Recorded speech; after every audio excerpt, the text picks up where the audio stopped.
Okay, how many of you have taken the time to open up Utah Code and read what your responsibility is as a mayor or a councilman? Okay, how many of you have found out what your particular form of government is? And now how many of you have opened up your city code and found out what your duties and responsibilities are? And what your city thinks your responsibilities are and what your form of government is?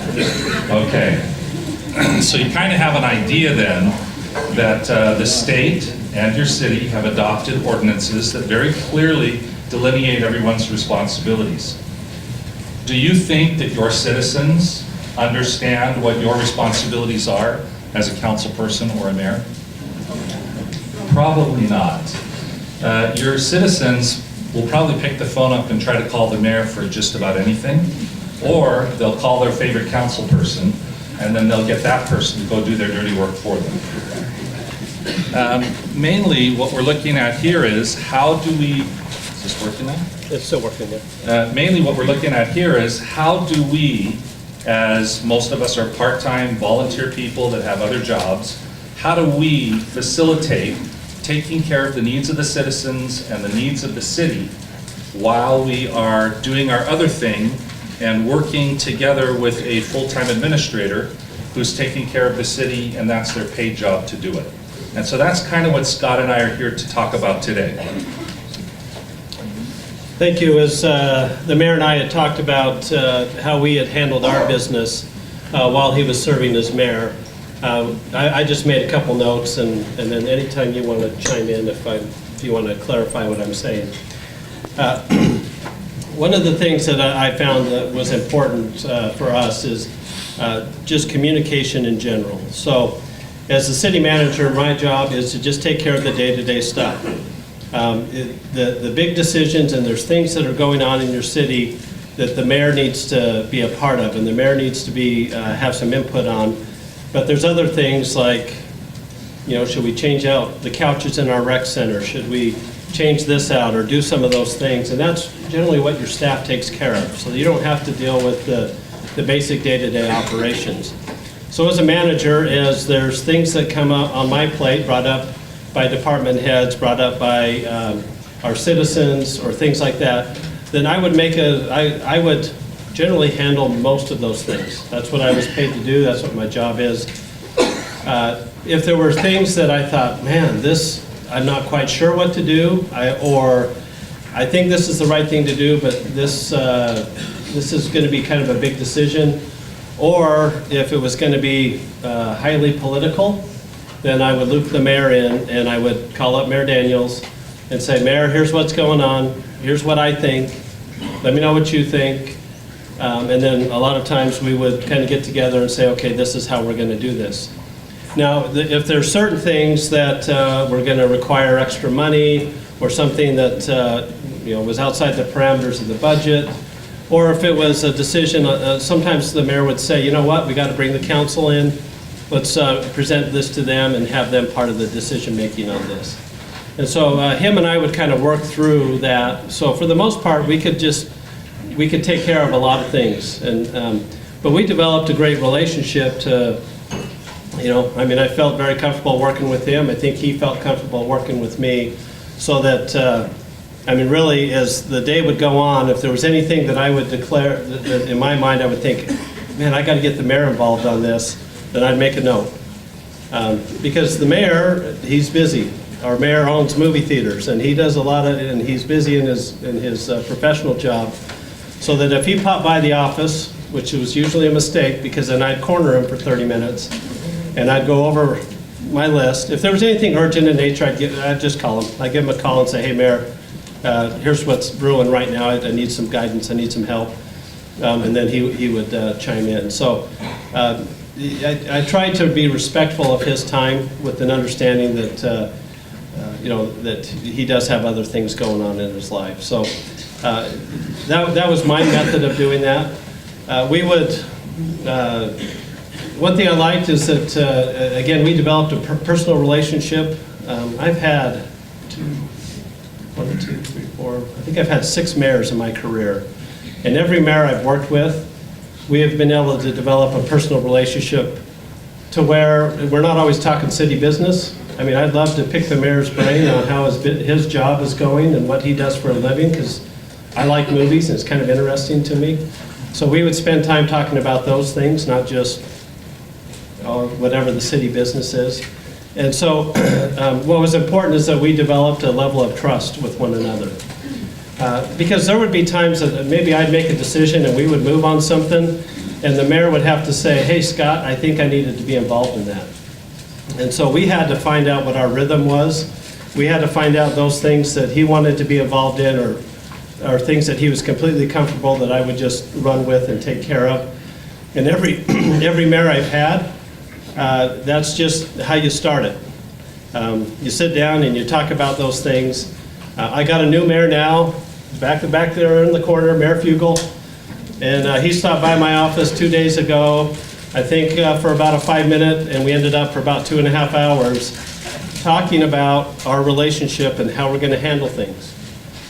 Because when a citizen comes in, or when a citizen has an issue, for a lot of citizens, they don't know who works for the city. They just know that the city has a mayor. And so they go to the website, they find the mayor's email address, and they send the mayor whatever their issue is. So let's say it's they're having an issue with their water bill. So the mayor's going to get those. And then the mayor, depending on what the mayor wants to do, he can meet with the citizen, he can send the email, forward it to me, and I'll meet with the citizen. And so some mayors want to have that initial interaction with the citizen. Some mayors just kick it right to me, because in my opinion, most people don't necessarily care who they're talking to as long as their issue gets resolved. And so most mayors that I've had, when they're first in the seat, they'll be taking those citizen meetings, and I'm telling the mayor, just send them to me. I'll take care of it. You don't need to worry about that. And then eventually, over time, they just kick those right to me. Because that's what we're there for. That's what your staff's there for. So whether you have a manager or a clerk or department heads, these are people, generally speaking, that have been doing their jobs for a long time, or they have a knowledge, they have an education base, they've been working for a city, and lean on them. All that you want, just lay it on them. I mean, that's what we're paid to do. We're paid to take the direction from our city council and from our mayors, and to take care of all those things so that our mayors and city councils can really take a step back and not have to worry about the day-to-day, but a little bit about what this city wants to be. To be the visionaries, to take a look and say, how's our city going to look in 10 years? What do we think about density? What do we think about our parks? What do we think about certain things, how we want this to shape, so that you're not worried about, well, man, what happened to so-and-so's issue on a pothole? Because they'll come to you, they'll come to the city council, they'll come to the mayor, and they'll want something done with the pothole, which is great. Again, we can take care of that as staff. But we're trying to do our best to eliminate all those so that you don't have to worry about that. So that when we get in our meetings, we get into our city council meetings, we're talking about the big picture stuff. We're talking about those things that are going to shape our community for years and years. Anything you need to jump in and say? So when we were on our way up here, we decided not to make this just a lecture session. So since you guys are newly elected, maybe I think most of you, or some of you, this is your second time around, maybe we could open it up and just answer some of your specific questions if you have any. Okay, so let's assume I have a resident call that sewer issue. Do you recommend that we go through the city administrator that then would contact your public works? Or would you recommend that we just copy, when we forward an email that maybe we got, that you copy this administrator, but we send it direct to the public works department? What's kind of the line? Should we get right to the person, or should we go through city administrator? So, if it's an email coming from them, or a kind of a third-party type of communication where you have an opportunity to take some time and think about it. If it were an email, usually I would start with a response, and I would carbon copy the city administrator, and then also whatever department head that particular subject was. And I'd start with, I'm very sorry to hear about your situation.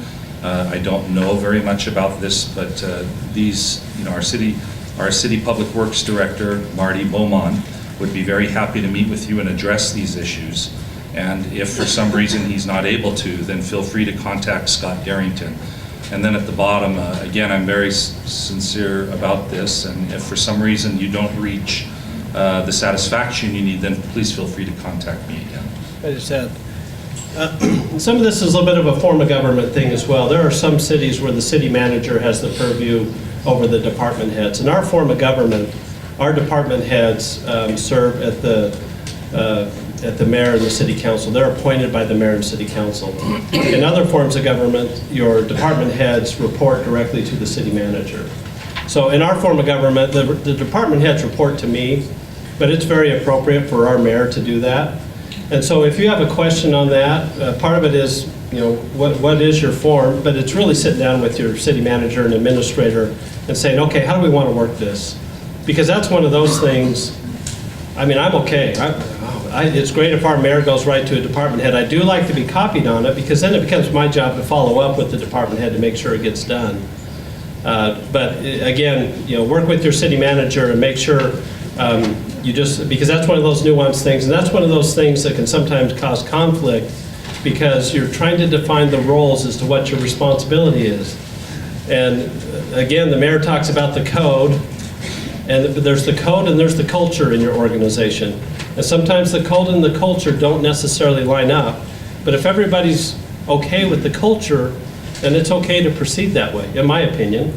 Now, when you start having trouble, sometimes you have to scramble back to the code and say, okay, whose decision is this, or what is the proper protocol? But generally speaking, if everybody just wants the city to do well and accomplish things, then really your culture is going to take care of that. And so that's kind of how I see it. I think Scott brought up an interesting point. It's the culture thing. And he's right, again, about the code and the culture. I was speaking from the perspective of, in our environment, having done this for 8 years, this is how we evolved to. It became comfortable enough to the point where Scott knew I wasn't just going to launch in on my own and try to solve that problem, nor was I going to exclude him from the path of the Public Works Director or the Parks Director or whoever.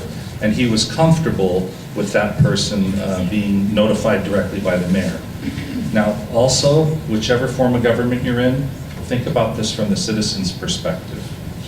Yes, you need to make sure that you're working well in the culture, but your citizens, they see you as the mayor. And they don't see any difference between a mayor in this kind of a form of government and a mayor in that kind of form of government. So make sure that you respond in such a way that you handle it appropriately. Any other questions? Yes.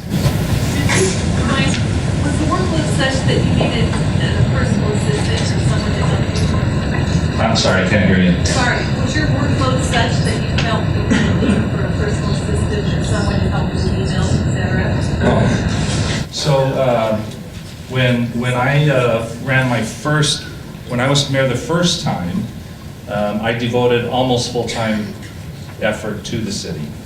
But I'm from a generation where I don't use an assistant, administrative assistant to help with letters or emails or notes or anything like that. And I imagine that the person before me, maybe he required some of that. But for me, I kind of handled all of those things myself. There's people in the organization that are typically designed or charged with handling most of the responsibilities you're going to need to address. And a lot of them are ready, willing, and able to make sure that we delegate that to them. Again, making sure that we're in concert with our city administrator. I would say, we have a city recorder, I think, that would have the mayor's schedule and help with some of the scheduling. I just found as a manager, if we're having discussions with a neighboring city or with the county, and there's things that we need to engage in, for the manager to call a county commissioner or another mayor in another city is fine. You can have those discussions. But when we really want to get into something, then when we're talking politician to politician, those discussions need to happen from mayor to mayor. And so there would be times that we would well, me and the neighboring city manager, we would be talking about things and getting all kind of the behind the scenes things taken care of. But then there was a point we would bring the mayors in so the mayors could have discussions. And then depending on what the issue was, that would eventually come back to the city council. So there's times where if there's a letter that needs to go to somebody, and if I as the administrator sign it, it's just not going to carry the same weight as if our mayor signed it. And so there were things where I would draft the letter because we're taking care of all that. I would send it over to the mayor. The mayor would make his edits. He would sign it, and then we would send it off. Because there's a power in the mayorship that is different than a manager or even a city council member that is helpful when your city wants to move in a certain direction or with your relationship with your neighbors. So as a manager, I recognize that.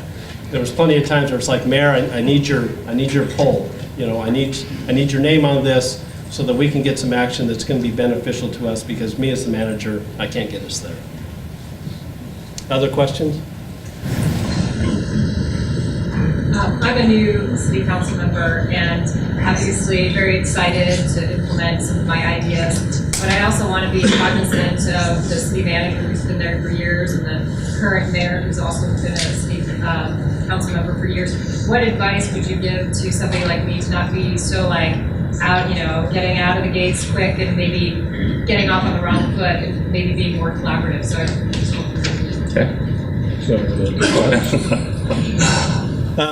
and what a great question. One of the things, because being a council member is different than being a mayor. Sorry. The question is we have somebody that's newly elected as a city council member, and they're cognizant of their role, and they want to be careful not to necessarily step on toes as they move forward. Does that sum it up all right?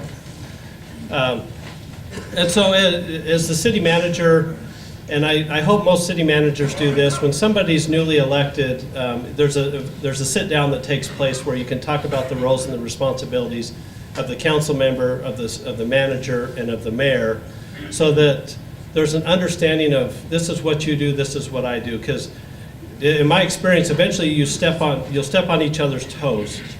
And part of it is because everybody wants to get problems solved, everybody wants a good outcome. And sometimes because I've stepped out of my role before, I've stepped out of my lane, and every time I do it, it just doesn't work out well. And I've learned that lesson a few times. Unfortunately, I'll probably have to learn it a few more times. But for new council members, one thing is just you're a collaborative body. You're one vote of 5. Well, if that's the size city council you're in, and so if you want to develop a relationship with the city manager, that's great. With the mayor, that's great, individually to develop that. But for me as a city manager, if I'm disseminating information, it goes out to all the council members at the same time. And so that's kind of my mantra. Whatever information's going out from what I have, everybody's getting it. They're getting the same information. They're getting it at the same time. And so because I don't ever want it to be perceived that I'm favoring any elected official. I don't want it to be perceived that I'm in somebody's camp as far as what decisions are happening. My job is to listen to what our elected officials have to say, get the direction from them, do the research, get the recommendation back to them, get the information back to them so that they can make a decision on what's best for the city. So for new council members, a lot of time you're feeling your way as you first start, and you're going to sit in a meeting and they're going to be talking about acronyms, they're going to be talking about sewer systems and water systems, and you have no idea how those things work. And that's okay. I mean, I don't think you're supposed to be an expert at those things. And I've seen council members over time, just the longer they're in their tenure, they become just more knowledgeable because they have issues that keep coming up, and they learn as they go. So part of it, I would just say be patient a little bit. But anytime you get stuck, call it. Do you have a city manager, administrator? Yeah, call them up and say, hey, I don't understand this. Can you walk me through this? I love it when I get those calls from the elected officials because the more everybody knows, the better we do. And I think as a city, when we're all on the same page, there's something beautiful when the manager and the staff, the department heads, the mayor and the city council, when we're all in lockstep, you can get a lot of things done and you can do some amazing things. When you start having the infighting, when people aren't getting along and there's not very good communication between those three roles, you're gonna just come to a screeching halt. You're just not gonna get much done because you're spending more time trying to, figure out how we're gonna communicate as opposed to sitting down and getting things done. And I've seen it both. I've seen it where we get a little dysfunctional as a group, and I've seen it where we're just really on the same page. And if everybody get on the same page, it's really a beautiful thing. Did I answer your question? Yes. Okay. All right, anyone else? Yes. So I'm from Stockton, and I'm a council member. And we don't have a city manager. We're very small. We have a treasurer and a clerk. The treasurer does a lot of stuff like you probably do. So, as a council member, is it a good idea to meet with the ladies that run the office and do the day-to-day stuff? So I have a better idea of what their job is and what they do, so that I have more knowledge and are maybe more considerate about what their role is in all of it. But I always think it's a good idea to meet people and find out first, what they're responsible for, what they're dealing with.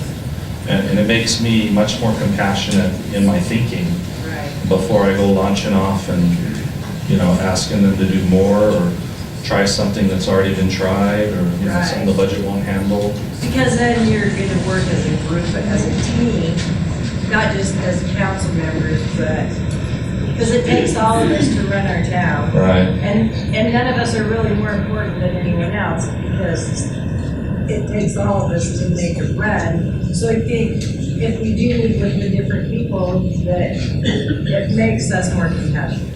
Absolutely. Can I make a comment? I love it when our elected officials engage with our staff on a personal level and they get to know them. That's helpful, so that it's the Arbinger Institute thing. We're seeing people as opposed to objects.